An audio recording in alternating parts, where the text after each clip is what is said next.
আসসালামু আলাইকুম ওয়া রাহমাতুল্লাহি ওয়া বারাকাতুহু। অত্যন্ত গুরুত্বপূর্ণ তিনটি বিষয়ে আমরা কথা বলবো।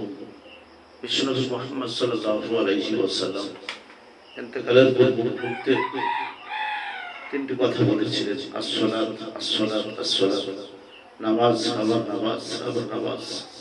এই নামাজের ব্যাপারে খুব গুরুত্বপূর্ণ কথা বলে গেছেন। আল্লাহ তাআলা তার নবীর মারফতে বলছেন, আরকাই মানওয়াকে আসজুদু মা সাজিদিন, রুকুকারীর সঙ্গে রুকু করো, সিজদা করে সাথে সিজদা করো। রুকুর সিজদা করে গেলেই আল্লাহ তাআলা তোমার জিন্দেগির গুনাহ মাফ করবেন। তুমি পরকালে জীবনটা শান্তিময় পাবে এবং অশান্তি তোমার কবরের ভিতরে। বন্ধুরা আমার, আজকে একটি বিষয়, একটি কথা বলার খুবই প্রয়োজন। বিশ্বনবী মুহাম্মদ সাল্লাল্লাহু আলাইহি ওয়াসাল্লাম বলছেন, নামাজের মৃত্যু একরকম হয় আর বেনামাজের মৃত্যু আর এক রকম হয়।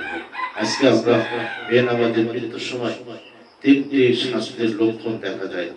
এক নম্বর, লজ্জা এবং অপমান জিল্লাত নিয়ে লোকটা মৃত্যুবরণ করবে। লজ্জা এবং অপমান নিয়ে জিল্লাত নিয়ে লোকটা মৃত্যুবরণ করবে। দুই নম্বর, ক্ষুধার্ত অবস্থায় সে লোকটা মারা যাবে। প্রচন্ড ক্ষুধা লাগবে, খাওয়া দাওয়ার মতন কেউ থাকবে না। প্রচন্ড ক্ষুধার্ত, খুব মানে ক্ষুধার্ত লাগবে, প্রচন্ড পয়সাগুলির মালিক, টাকা পয়সার মালিক, তারপরে ক্ষুধার্ত অবস্থায় তার মৃত্যু হবে।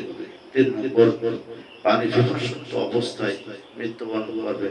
কেউ বলবে যে আমার বাচ্চা, একটু পানি দাও, আমার পানি খাওয়ার খুবই প্রয়োজন, আমি ক্ষুধার্ত, আমাকে একটু খাওয়ার ব্যবস্থা করো।